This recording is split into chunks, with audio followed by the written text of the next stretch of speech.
여러분 안녕하십니까. 코인킹 곽두팔입니다. 어젯밤 미친 척하고 상승을 외쳤는데 운이 좋았습니다. 6%까지 급등이 나와줬고 일본 기준으로 5% 이상 상승한 채 마감을 했는데요. 나스닥은 비트 오른 거에 비해 약 상승한 채로 이제 마감을 했습니다. 우선 어제 CPI 내용부터 한번 정리를 해볼게요. 우선 이번 CPI는 전체 항목 중에서 에너지 부분 감소한 것이 가장 눈에 잘 보입니다. 이번 물가 지수를 끌어내리는데 아주 중요한 역할을 했고, 그리고 어제 말한 중고차, 중고 트럭에서 감소치가 계속 유지가 되고 있습니다. 이런 부분들이 계속 지속이 된다면 당연히 긍정적인 신호로 볼 수밖에 없고요. 이제 식품 항목에서는 전체적으로 하락하고 있는 것이 확인이 되고 있고, 쉽게 말해 식품 소비 둔화가 되고 있음을 알 수가 있겠죠. 그리고 외식 항목에서도 하락 추세를 이어가고 있습니다. 식품과 에너지를 제외한 근원 항목을 보면 서비스 항목에서 하락폭이 더딤을 볼 수가 있는데요. 연준에서도 지금 가장 중요하게 보고 있는 품목 중에 하나입니다. 그리고 지금 근원에서 가장 큰 비중을 차지하고 있는 주거 렌트비 관련 항목이 죽지 않고 있고 계속 상승폭이 유지되어 정체가 되고 있습니다. 그렇기 때문에 이 CPI의 하락이 둔화되고 있어 이 주거 렌트비가 더 꺾인다면 당연히 이 CPI 하락 속도는 더 탄력을 받을 거라 보고 있고요. 이 부분이 잡혀야 앞자리가 이젠 6이 아닌 5 또는 그 밑을 보지 않을까 싶습니다. 이 하락의 속도를 키우기 위해서 이제 주거 렌트비도 당연히 중요하지만 서비스업 항목에서 큰 흔들림이 나타나야 하는데요. 이건 이제 시간이 필요한 문제라고 보고 있고, 기대 인플레이션 역시 꾸준하게 낮아지고 있습니다. 소비자 심리 지수는 역사적으로 이제 바닥점을 도달한 상태가 되었고요. 이렇게 바닥이 나왔다라는 건 안 좋은 측면에선 더 깊은 게 나올 수도 있다. 이지만 또 반대로 생각을 해보면 올라갈 길이 아직 많이 남아 있구나라고 생각을 할 수가 있어서 겪어야 할 과정들이라면 그냥 빨리 내려 찍고 가는 게 마음 편하고 속이 후련하지 않을까 싶습니다. 물론 그 과정들은 당연히 힘들 겁니다. 이제 정리를 하자면 미국의 CPI는 계속 하락 중에 있고 중고차, 식품, 에너지에서 가장 큰 하락을 보여줬지만 여기서 앞자리에 오를 보기 위해선 이젠 주거 렌트비가 꺾여야 된다 정도로 이번 CPI를 해석하시면 될 것 같습니다. 그로 인해 어제 비트는 일본 기준으로 5.15% 상승한 채 마감을 했죠. 자, 지금부터가 굉장히 중요합니다. 장기 투자를 하시는 분들이라면 뭐 상관이 없습니다. 그게 아니신 분들은 집중해야 되는데요. 항상 양방을 생각해야 하지만 지금은 더욱더 생각을 하고 접근을 해야 되는데 그 이유를 이제 하나씩 말씀을 드려볼게요. 자, 먼저 첫 번째로 여기서 추가 상승 관점으로 18,200에서 18,300달러를 깨지 않고 지지받는 가정하에 5일선과 121선 골든크로스가 발생을 합니다. 이 5일선과 121선 골든크로스는 이전에도 몇 번이나 시도를 하긴 했었지만 121선 저항에 막힌 모습을 보여줬었는데 흔한 시그널은 아닙니다. 마지막으로 발생했던 게 작년 2022년 3월 25일이 마지막이었고요. 이번에 18,200에서 18,300달러만 깨지 않고 지켜준다면 발생할 수밖에 없는 상황이라 보고 있고, 이렇게 일본 기준으로 5일선과 121선 골든크로스가 됐을 때 과거의 상승폭을 보면 이때죠. 이때 5일선과 121선 골든크로스 이후에 추가 10% 상승이 나와줬습니다. 자, 이번에도 추가 10% 상승이 나온다 이 뜻이 아니라 이 매물대 도전은 한번 해주지 않을까 싶고요. 이 매물대 위치는 대략적으로 19.6K에서 20K인데 이제 공교롭게도 정말 많은 사람들이 보고 있는 위치이긴 하지만 그래도 저는 이번에 18.2에서 18.3K를 지지받아 준다면 충분히 추가 상승이 나온다라고 봅니다. 자, 이제 그 다음으로 장기 투자, 선물로 접근하시는 분들에겐 기회로 볼 수 있는 관점인데요. 바로 하락의 관점이죠. 이게 상승이 있으면 그 다음은 항상 하락입니다. 지금 제가 제일 걱정하는 부분인데요. 바로 일봉상 RSI 과매수 구간입니다. 자, 이 시그널은 공교롭게도 아까 말했던 3월 말에 발생을 했었는데요. 이때 일본 기준으로 RSI 과매수 구간부터 과매도 구간까지 마이너스 44%가 빠졌습니다. 근데 지금 그 시그널이 거의 10개월 만에 이번에 나온 거고요. 근데 지금 악재들이 또 타이밍이 좋게 하나 둘씩 보이고 있죠. 그리고 DCG나 그레이스케일 아직 해결이 된 게 하나도 없습니다. 심지어 오늘 SEC에서 제네시스와 제미니 거래소를 기소를 했습니다. 증권법을 위반해 투자자들에게 피해를 입혔다는 혐의고요. 게리 겐슬러 입장은 제네시스와 제미니가 투자자 보호를 위한 공시 요건을 우회해 일반인에게 미등록 증권을 제공했다고 판단을 하고 있고, 오늘 기소는 암호화폐 대출 플랫폼과 기타 중개자들이 오랜 시간에 걸쳐 검증된 증권법을 준수할 필요가 있다는 것을 시장과 투자 대중에게 분명히 하기 위함이라고 합니다. 그리고 그것은 시장에 대한 신뢰를 증진시키고 선택 사항이 아니라 법이다라고 강조를 하고 있는데요. 뭐 결론만 보면 SEC가 제네시스, 제미니 거래소를 증권법 위반 혐의로 기소를 했다. 좋지 않는 뉴스다라고 보시면 됩니다. 자, 그동안 CPI 발표되기 전 물가가 꺾이고 있다라는 기대감으로 쭉 올렸었고, 있었고 그동안 이렇게 올리면서 눌림이 한 번도 없었죠. 비트 일봉 보시면 아실 겁니다. 이렇게 말해도 분명 포모 오시는 분들 계실 거고요. 사실 저도 지금의 상황 흔치 않는 기회라고 생각하기 때문에 근데 만약 제가 여러분들 중에 아직 진입을 하지 못한 입장이라면 저라면 일본 기준으로 비트가 18,200달러를 지키지 못한 채 마감을 했을 때 손절 기준으로 잡아 매매를 할 것 같고 지금이 반등의 시작 추세가 전환됐다라고 판단해 길게 가져가는 것보단 지금 그냥 수익이 날 때 짧게 먹고 빠져나오는 매매를 할 것 같습니다. 그 이유는 간단한데요. 지금 SEC부터 시작해서 넥소까지 지금 악재가 CPI 끝나자마자 계속 나오고 있는데 이유가 있다라고 생각을 합니다.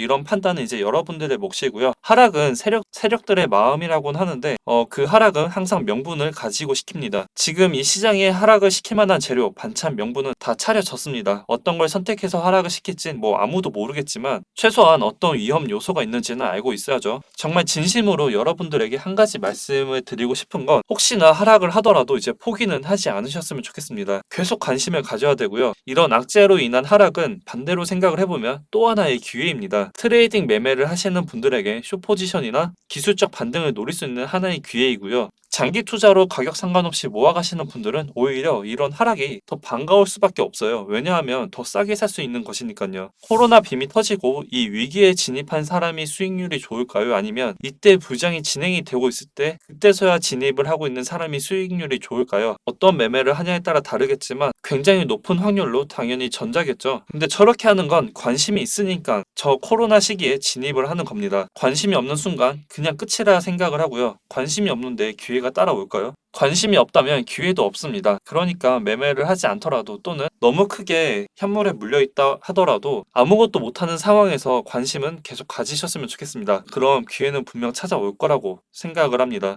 여러분들에게 도움이 되는 정보는 이제 코인킹 실시간 정보 텔레그램 방에 제가 확인하는 대로 최대한 빠르게 공유를 계속 해드리고 있고요. 오늘도 이렇게 열심히 전달을 해드리고 있으니까 고정 댓글에 있는 링크로 입장이라고 보내주시면 간단한 질문 답변해 주시는 대로 바로 링크 전달해 드리고 있으니까 참고를 해주시면 될 것 같고요. 들어오셔서 많은 정보들 실시간으로 받아보신다면 분명 많은 도움이 되지 않을까 싶습니다. 제가 준비한 내용은 이제 여기까지고요. 저는 이제 다음 새로운 소식을 들고 다시 찾아뵙겠습니다. 이 영상이 도움이 되셨다면 좋아요, 댓글, 구독, 알림 설정 한 번씩 부탁드립니다. 감사합니다.